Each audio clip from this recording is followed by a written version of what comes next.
نحمده ونصلي على رسوله الكريم أما بعد فأعوذ بالله من الشيطان الرجيم بسم الله الرحمن الرحيم ربي يسر ولا تعسر وتمم بالخير وبك نستعين السلام علیکم ورحمۃ اللہ وبرکاتہ۔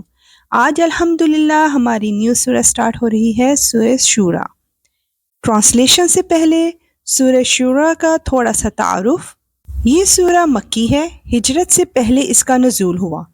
قرآن پاک کی ترتیب کے اعتبار سے اس کا نمبر 42 ہے اور نزول کے اعتبار سے اس کا نمبر 62 ہے۔ سورہ شورا، سورہ زمر، سورہ مومن، سورہ حامیم سجدہ اور سورہ زخرف، یہ پانچوں صورتیں آگے پیچھے نازل ہوئیں۔ اس لیے ان صورتوں کے مضامین یکساں ہیں، الفاظ کا فرق ہے، انداز کا فرق ہے، لیکن جن چیزوں پر زور دیا گیا وہ ان صورتوں میں تقریباً یکساں ہیں، کیونکہ جس وقت یہ صورتیں نازل ہوئیں اس وقت کے حالات کا یہی تقاضا تھا، اور کافروں کے جو اعتراضات تھے ان کے جوابات ان پانچوں صورتوں میں دیے گئے ہیں۔ سورہ شورا کی پہلی 6 آیات میں عظمت باری تعالیٰ کو بیان کیا جا رہا ہے۔ ہا میم، عین سین قاف حروف مقطعات ہیں۔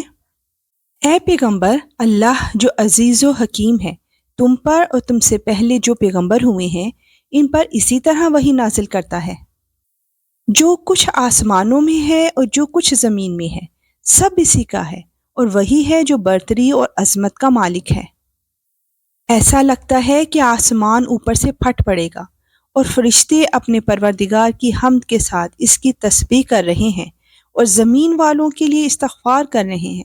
یاد رکھو کہ اللہ ہی ہے جو بہت بخشنے والا، بڑا مہربان ہے۔ اور جن لوگوں نے اس کے سوا دوسرے رکھوالے بنا رکھے ہیں اللہ ان پر نگرانی رکھے ہوئے ہے اور تم ان کے ذمہ دار نہیں ہو۔ سبحان اللہ۔ آیت 7-9 میں اللہ سبحانہ وتعالیٰ نبی پاک صلی اللہ علیہ وآلہ وسلم اور اپنی ذمہ داریوں کے متعلق آگاہ کر رہا ہے۔ اور اسی طرح ہم نے یہ عربی قرآن کو تم پر وحی کے ذریعے بھیجا ہے تاکہ تم مرکزی بستی مکہ اور اس کے ارد گرد رہنے والوں کو اس دن سے خبردار کرو جس میں سب کو جمع کیا جائے گا، جس کے آنے میں کوئی شک نہیں ہے۔ ایک گروہ جنت میں جائے گا اور ایک گروہ بھڑکتی ہوئی آگ میں۔ اللہ اکبر۔ اور اگر اللہ چاہتا تو ان سب کو ایک ہی جماعت بنا دیتا، لیکن وہ جس کو چاہتا ہے اپنی رحمت میں داخل کرتا ہے، اور جو ظالم لوگ ہیں ان کا نہ کوئی رکھوالا ہے نہ کوئی مددگار۔ کیا ان لوگوں نے اس کو چھوڑ کر دوسرے رکھوالے بنا لیے ہیں؟ سچ تو یہ ہے کہ رکھوالا اللہ ہی ہے، اور وہی مردوں کو زندہ کرتا ہے اور وہی ہر چیز پر قادر ہے۔ بے شک یا رب العالمین، نبی پاک صلی اللہ علیہ وآلہ وسلم کی ذمہ داری تیرا حکم آگے پہنچا دینا ہے، اور حساب لینے پر تو صرف تو ہی قادر ہے۔ آیت 10-12 میں فرقہ بندی کا حل بتایا جا رہا ہے۔ اور تم جس بات میں بھی اختلاف کرتے ہو اس کا فیصلہ اللہ ہی کے سپرد ہے۔ لوگو، وہی اللہ ہے جو میرا پروردگار ہے، اسی پر میں نے بھروسہ کیا ہے اور اسی سے میں لو لگاتا ہوں۔ وہ آسمانوں اور زمین کا پیدا کرنے والا ہے۔ اس نے تمہارے لیے تمہاری ہی جنس سے جوڑے پیدا کیے ہیں اور مویشیوں کے بھی جوڑے بنائے ہیں، اسی ذریعے سے وہ تمہاری نسل چلاتا ہے، کوئی چیز اس کے مثل نہیں ہے، اور وہی ہے جو ہر بات سنتا، سب کچھ دیکھتا ہے۔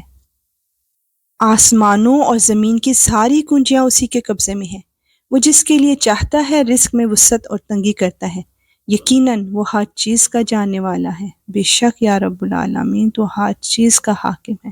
آیت 13 میں اقامت دین کا حکم دیا جا رہا ہے۔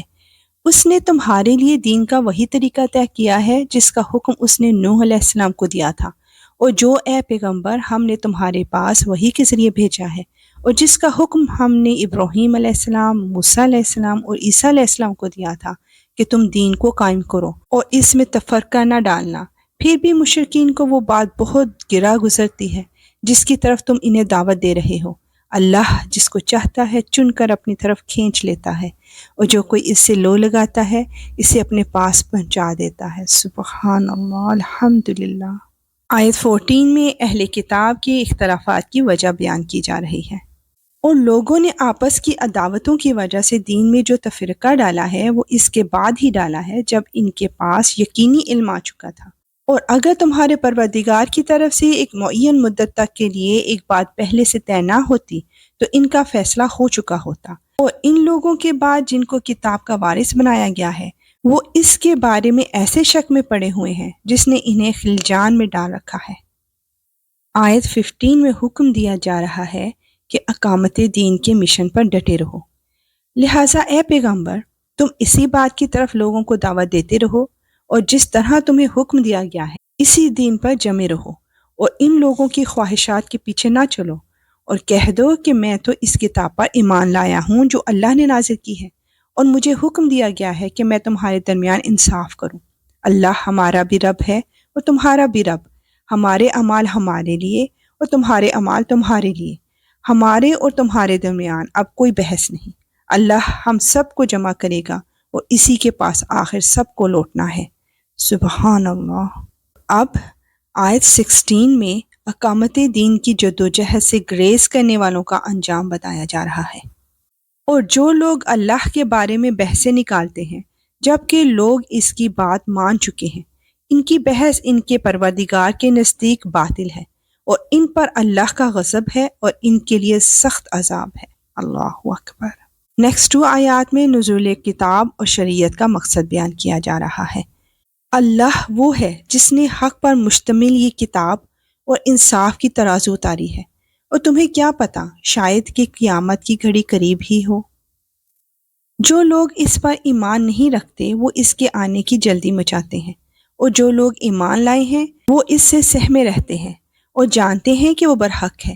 ارے جو لوگ قیامت کے بارے میں بحثیں کر رہے ہیں وہ گمراہی میں بہت دور چلے گئے ہیں۔ یا اللہ قیامت کے روز تو ہمیں بغیر حساب کے بخش دینا۔ آیت 19 میں خوشخبری دی جا رہی ہے، آئیے جانتے ہیں کہ وہ کیا ہے۔ اللہ اپنے بندوں پر بہت مہربان ہے، وہ جس کو چاہتا ہے رزق دیتا ہے، اور وہی ہے جو قوت کا بھی مالک ہے، اقتدار کا بھی مالک ہے۔ بے شک یا رب العالمین ایسا ہی ہے، اور جس کا تو ساتھی ہو اسے گھبرانے کی کیا ضرورت۔ آیت 20 میں دنیا اور آخرت کے حوالے سے ایک واضح حقیقت بیان کی جا رہی ہے۔ جو شخص آخرت کی کھیتی چاہتا ہو ہم اس کی کھیتی میں اضافہ کریں گے، اور جو شخص صرف دنیا کی کھیتی چاہتا ہو ہم اسے اسی میں سے دے دیں گے، اور آخرت میں اس کا کوئی حصہ نہیں۔ یا اللہ ہم تجھ سے دونوں کا سوال کرتے ہیں، دنیا کا بھی اور آخرت کا بھی۔ یا اللہ تو ہماری دنیا بھی سنوار دے اور آخرت بھی۔ آمین یا رب العالمین۔ انشاءاللہ ملیں گے نیکسٹ آیات کے ساتھ۔ اب اجازت، وآخر دعوانا ان الحمد للہ رب العالمین۔ سبحانک اللہم وبحمدک، اشہد ان لا الہ الا انت، استغفرک واتوب الیک۔ السلام علیکم ورحمۃ اللہ وبرکاتہ۔